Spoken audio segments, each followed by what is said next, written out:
안녕하세요. 미라클입니다. 지난 영상에서 낙찰 받고 4,500만 원이라는 피 같은 돈을 날린 경우를 살펴봤는데요.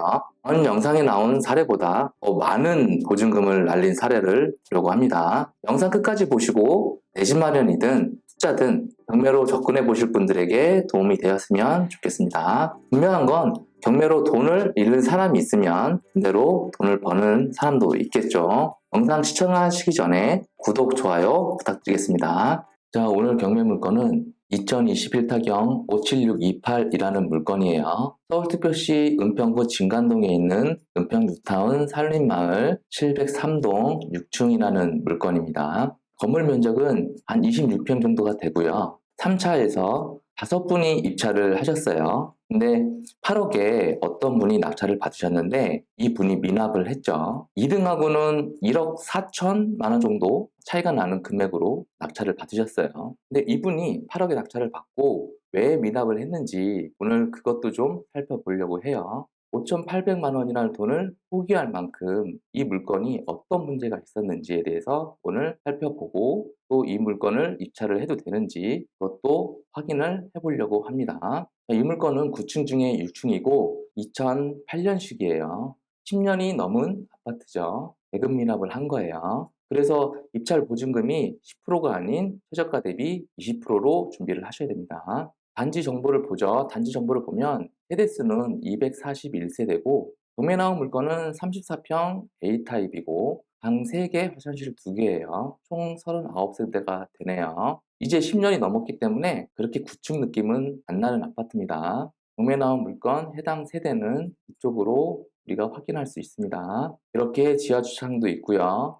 해당 아파트가 이쪽에 위치를 하고 있는데 구파발 3호선역 구파발역하고는 거리가 조금 있어요. 그래서 도보로는 26분 정도가 걸리죠. 그러니까 도보로는 굉장히 이동을 하기가 쉽지는 않아 보여요. 그래서 이렇게 버스를 타면 한 11분 정도 걸리고 택시나 자차를 이용하면 5분 정도 구파발역까지 갈 수 있는 거리인 아파트예요. 역하고 거리는 그래도 좀 있는 아파트예요. 이 해당 아파트 지역에는 진관 근린공원이 있고 이쪽에 은평 한옥마을이 있죠. 이쪽이 굉장히 유명하잖아요. 그리고 이 아파트에서 이쪽은 북한산길 이렇게 있네요. 이쪽이 진관동이고 요 밑에 이제 연신내역에 GTX A가 지금 공사 중이죠. 그리고 이쪽 지축역이고 이쪽 이용할 수 있는 역이 3호선 구파발역이에요. 이 해당 아파트 인근에 이렇게 버스 정류장이 이렇게 있기 때문에 이 버스를 타고 구파발역까지 이동을 하면 되겠죠. 그리고 단지 안에 이렇게 어린이집이 있으니까 아이들 키우기도 또 아이들 어린이집 보내기도 굉장히 좋은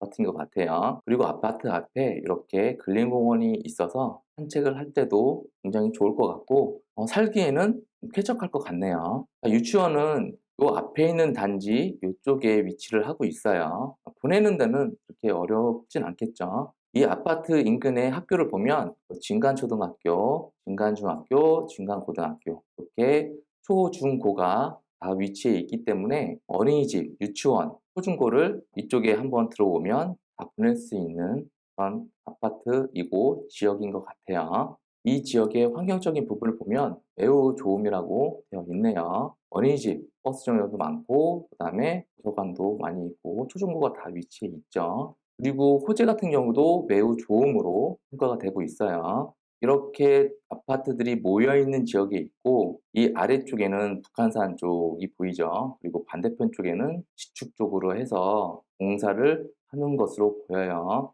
자, 경매 나온 물건은 이 703동 물건이고 이 703동이 바로 입구 앞에 있는 동이니까 동 위치도 굉장히 좋은 편이죠. 자, 그러면 실거래된 내역을 좀 살펴보죠. 이 아파트 최근에 매매 거래가 된 게 22년도 4월 달이에요. 704동 7층이죠. 경매에 나온 물건은 703동이고 84A 타입이에요. 타입이 뭐 C 타입, F 타입, A 타입 다양하게 있는데 경매에 나온 물건이 같은 30평 중에 세대수가 제일 많아요. 다른 것들은 세대수가 뭐 4개, 6개 세대 이렇게 얼마 안 되는데 이 A타입이 세대수가 지금 제일 많아요. 그런데 24년도 4월 달에 8억 6천이 마지막 거래예요. 그리고 21년도 3월 달에 8억 5,600, 전세 같은 경우는 23년도 1월달 얼마 안 됐죠? 1월달에 거래가 된 게 있는데 3억 8,500 5층 물건이고, 그리고 이제 작년에 뭐 4억 7천도 거래가 됐고 뭐 6억도 있네요. 이쪽에도 6억도 있고, 그러니까 4억에서 6억, 3억 후반 이 정도로 지금 전세 거래가 이루어지고 있는 것 같아요.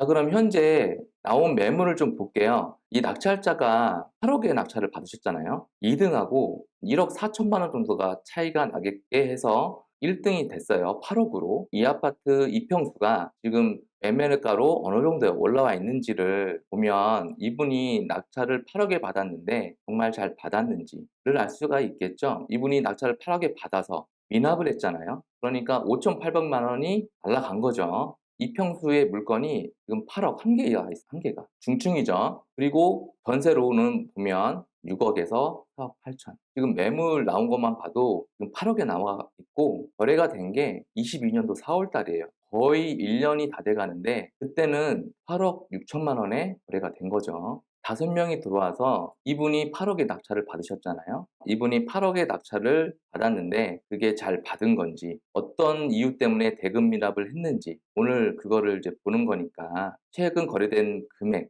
매매가, 그리고 현재 추가로 올라와 있는 금액을 잘 기억을 하시고 이분이 낙찰을 잘 받으셨는지, 그 금액이 적정한 금액인지 우리는 생각을 해보면 되겠죠. 2등하고 한 1억 4천만 원 정도 차이가 나는 거예요. 그러면 우리가 권리 분석이 잘못됐는지도 좀 알아봐야 되겠죠. 미납을 하는 경우는 여러 가지 이유가 있는데, 시세 조사를 잘못해서 고가의 낙찰을 받아서 어쩔 수 없이 미납을 하는 경우도 있지만, 권리 분석을 실수를 해서 낙찰을 받고 났더니 내가 어떤 돈을 인수를 해야 되거나 어떤 권리를 또 인수를 해야 된다, 그런 것 때문에 잔금 납부를 못하고 미납을 해서 보증금을 날리는 경우도 있으니까요. 권리 분석을 한번 볼게요. 권리 분석 어렵지 않아요. 말소기준 권리죠. 이 근저당 밑에 있는 것들은 낙찰을 받으면 다 소멸이 됩니다. 이 근저당권자가 지금 경매를 친 거예요. 어려운 거 없죠. 자, 매각 물건 면세서를 보면 임차된 조사 내역이 없어요. 말소 기준 권리보다 앞선 대항력 있는 선순위 임차인이 없다는 거죠. 그렇다 그러면 내가 낙찰을 받고 나서 어떤 보증금이나 어떤 권리를 인수를 할 게 없다는 거예요. 내가 권리 분석을 잘못했기 때문에 돈을 더 물어줘야 되겠다, 이런 것 때문에 미납이 된 걸로 보여지진 않아요. 자, 우리가 이제 살펴봤지만 이 권리 분석에 대한 실수의 부분이 있을 수 있잖아요. 미납을 했을 때. 그런데 우리가 살펴봤듯이 이 권리 분석에 대한 실수는 없어요. 권리 분석에 대한 실수는 아니다라고 생각을 해볼 수가 있고, 잘못된 시세 파악일 수도 있죠. 이분이 이제 8억의 낙찰을 받으셨는데 지금 2등하고 한 1억 4천만 원 정도 차이가 나죠. 보통 2, 3천만 원, 뭐 5천만 원 이렇게 차이 나는 경우는 많이 있어요. 이렇게 같은 평수가 1억 4천 정도 차이가 날 수는 없잖아요. 그렇다 그러면 요 시세 파악이 좀 잘못된 게 아닌가, 그래서 대금 미납을 친 게 아닌가 싶어요. 그리고 우리가 이제 자금 계획을 이제 세울 필요가 있겠죠. 이 부분 때문에도 미납하는 경우를 종종 보실 수 있어요. 이 자금 계획에 대해서 문제가 있을 경우에도 미납하는 경우가 있어요. 내가 이 정도 대출이 나올 줄 알았는데 낙찰 받고 나서 대출을 알아보니 그 대출이 안 나오거나 그거보다 덜 나오거나, 그러면 내 자금 계획에 대해서 문제가 생기는 거잖아요.